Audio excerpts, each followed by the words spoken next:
last week was the week where they did a program, and the name of that program is WOFBEC, World Believers Conference. And most of the top ministers in Nigeria and even outside Nigeria were invited for the program. They used to do it like that every year. So, and you know the funny thing? The funny thing is that since they've been doing that program, I have never followed. I've never followed. This year is the first time I'm going to be following that program. And they started, I think, on Monday. Was it on Monday or on Sunday? I think it was on Sunday. They started on Sunday evening or so.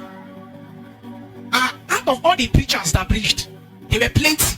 They were up to 15 in number, even if it's longer than that. About 3 of them, I followed. I think I followed up to 4 or 5 of them. I still want to follow the remaining ones later.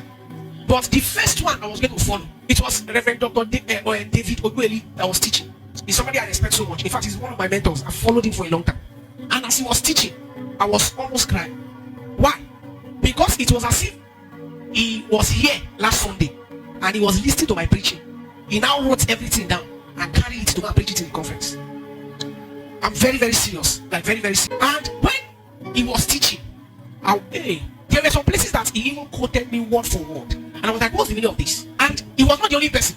There was another person too, like 2 other or 3 other people too came up and they were emphasizing the same thing. So that is to tell you that this thing that we are doing right now, it is one of the emphasis of the Spirit for the body of Christ. Not just in Nigeria, but in the world.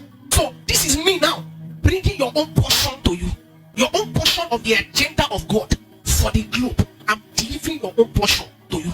And, you know, it's not as if I'm trying to be proud or anything. No, not at all. It is just a grace that God has given to me. Because there's no, I don't see anything I've done to merit that grace. At all. I'm not seeing.